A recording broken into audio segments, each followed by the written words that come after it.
Hello friends, I am Diksha Beniwal in front of you. Today we will discuss about the crown rule. कल की class में हमने historical background of Indian constitution पढ़ा और उसमें हमने क्या पढ़ा था, क्या आपको याद है? हमने ये पढ़ा था कि कंपनी रूल कल पढ़ लिया, आज हम क्या पढ़ेंगे? Crown rule. तो मैं कल का आपको थोड़ा सा रिवाइज या समराइज करवा देती हूँ। ब्रिटिश आए कैसे? 1600 ईस्वी में आए। कैसे आए? व्यापारी ट्रेडर्स बनकर आए, लेकिन उन्होंने हमको धीरे धीरे लूटना शुरू कर दिया था और हमें पता चलता है बैटल ऑफ बक्सर और बैटल ऑफ प्लासी के बाद, और इसमें विनर्स रहते हैं ब्रिटिशर्स। इसके बाद एक ट्रीटी हुई, ट्रीटी ऑफ इलाहाबाद 1764 में। ब्रिटिशर्स को दीवानी राइट्स दे दिए गए, बिहार, उड़ीसा और बंगाल से रेवेन्यू ले लेते थे। दीवानी राइट्स मिलने के बाद व्यापार कैसा होता था? दीवानी राइट मिलने से पहले कैसा होता था, अब मैं आपको ये बता देती हूँ। दीवानी राइट से पहले तो होता था कि वो हमारे देश से, इंडिया से मसाले लेकर जाते और मसाले मतलब वो लेकर इंग्लैंड जाते और इंग्लैंड से वापस हमारे लिए सोने की मुद्राएं या फिर जैसा भी मतलब वापस हमको कुछ ना कुछ देते।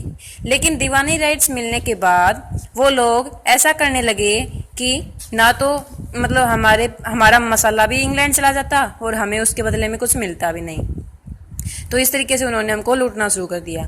अब 1857 में होता है एक revolt, स्पॉय mutiny.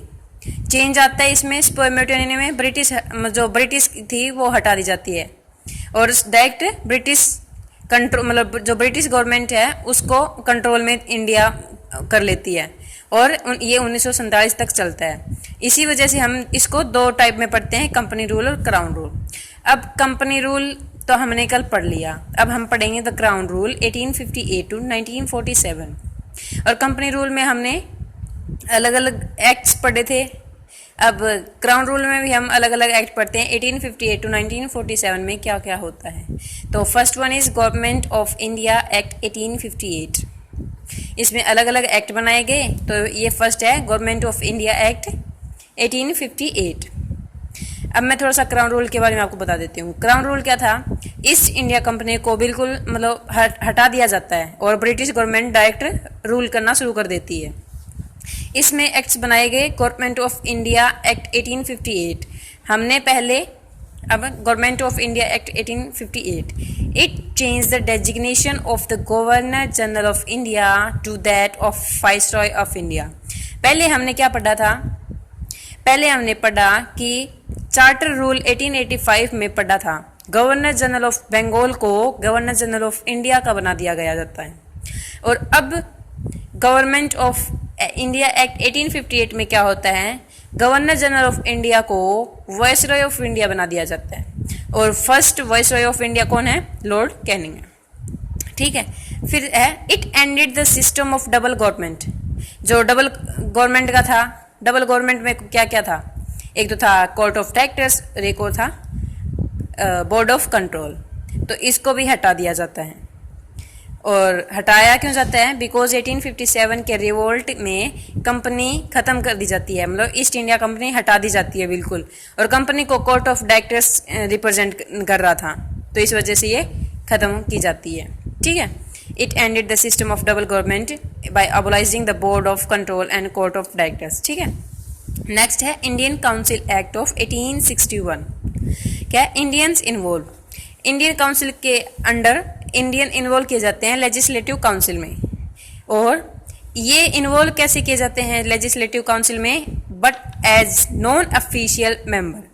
Non official member के तहत ये करे जाते हैं। पहले हमने पढ़ा कि इसमें 6 मेंबर्स थे, लेकिन अब क्या पढ़ रहे हैं कि 6 to 12, मतलब 6 से 12 मेंबर, 12 मेंबर कर दिए गए। Members were nominated by the governor general.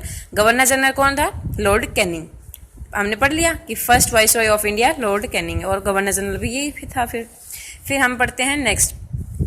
Lord Canning nominate 3 Indian to the council in 1862। Lord Canning जो कि गवर्नर जनरल था या फिर फर्स्ट वाइसरॉय ऑफ इंडिया था, वो नॉमिनेट करता है 3 इंडियंस को काउंसिल इन 1862 में। तो उसमें कौन से थे? Raja of Benares, Maharaja of Patiala and Sir Dinkar Rao. फिर Lord Canning introduce the portfolio system. अब ये portfolio system, each member was assign a portfolio of a particular department. Portfolio के अंडर ये था कि जितने भी इसके अंदर मेंबर हैं उनको अलग अलग डिपार्टमेंट, उनका मतलब एक स्पेसिफिक डिपार्टमेंट उनको सौंप दिया जाता है। फिर आता है इंडियन काउंसिल एक्ट ऑफ 1909। ये Indian council act also known as Morley Minto reform. ये क्यों? Lord Morley was the secretary of state India, Lord Minto was the viceroy of India, इसलिए मोरेले और मिंटो रिफॉर्म कहा जाता है। ठीक है। It introduced separate electorates from the Muslim.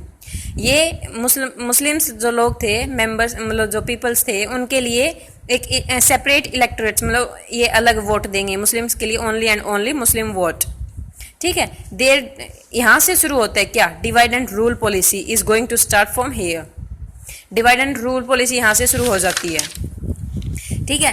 फिर क्या है? Lord Minto is known as the father communal representation. Lord Minto है वो फादर ऑफ कम्युनल रिप्रेजेंटेशन है।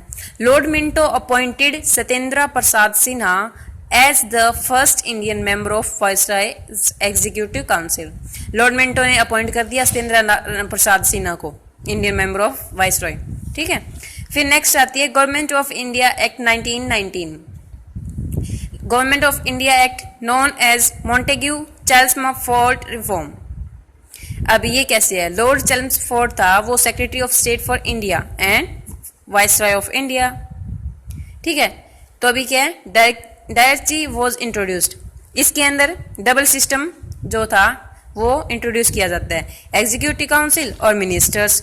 एग्जीक्यूटिव काउंसिल थी वो अपॉइंट की गई थी किससे? ब्रिटिश क्राउन से, और मिनिस्टर्स थे वो गवर्नर से अपॉइंट किए गए, अपॉइंटेड बाय गवर्नर। और जितने भी मिनिस्टर्स थे वो सारे इंडियंस थे। फिर ये क्या है? Government of India act. It introduced first time bicameralism and direct election in the country. Indian legislative replaced bicameral legislature. And bicameral legislature में क्या था? डबल। बाई क्या होता है? Two. Upper house and lower house. And upper house and lower house are member chosen by the direct election. इनके जो members थे वो डायरेक्ट इलेक्शन से मतलब इलेक्ट किए जाते थे, डायरेक्ट इलेक्शन। ठीक है। फिर आता है government of India act 1935। It abolished directory in the province. अब ये क्या है? डायरेक्टरी थी वो अबॉलिश कर दी जाती है अलग अलग प्रांत में। ठीक है। It provided for the establishment of federal court which was set up in 1937। 1935 में ये एक्ट लागू होता है और 1937 में एक कोर्ट है, फेडरल कोर्ट, वो बना दी जाती है, जो कि अब कहाँ पे है? न्यू दिल्ली में, now in Delhi.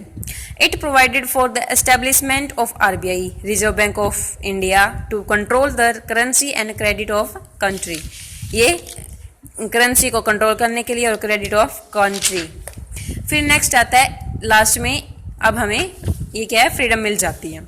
Indian independence act 1947। 1947 में हमें मिलती है।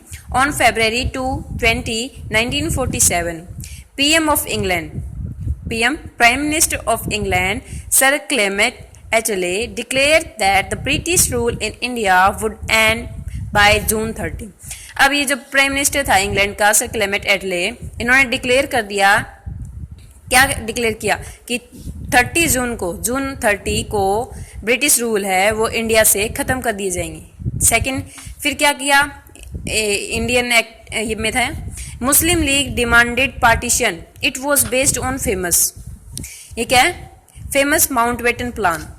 ये क्या है? मुस्लिम लीग है, उन्होंने डिमांड कर दी कि हमें तो विभाजन चाहिए, पार्टीशन चाहिए। ठीक है। तो ये बेस किस पे था? एक फेमस माउंटबेटन प्लान है जिसका दूसरा नाम है जून 3 प्लान। जून 3 प्लान क्या था? The plan, partition plan accepted by Congress and the Muslim league. ये क्या था? पार्टीशन प्लान ये किया जाता है, एक्सेप्ट किया जाता है कांग्रेस से, और फिर मुस्लिम लीग इसे मान लेती है।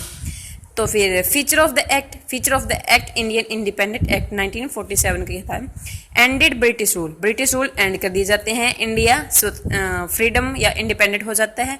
कब होता है? 15 अगस्त 1947 को। Two dominate state, domination state बन जाती है इंडिया और पाकिस्तान। कब बनती है? 15 अगस्त 1947। Both state have right to frame their constitution. India और पाकिस्तान दोनों के पास अपना अलग अलग संविधान बनाने का क्या था, इनको राइट मिल जाता है। ठीक है, फिर है it granted freedom to be to the Indian princely states either to join domination of India. अब क्या था, जो यहाँ पे पीपल रह रहे थे उनको ये ग्रांट किया जाता है कि वो पाकिस्तान में जाएंगे या इंडिया में जाएंगे, और अगर इन दोनों में नहीं जाने चाहते और वो फ्री रहना चाहते हैं तो वो उनके पास ये भी ग्रांट था। फिर आता है the British crown shall cease to be ruler of India, और लास्ट में हमें क्या है, इंडिपेंडेंट फ्रीडम स्वतंत्रता मिल जाती है। कब मिलती है? 15 अगस्त 1947। आज के लिए इतना ही। Thanks for watching. Bye bye, take care.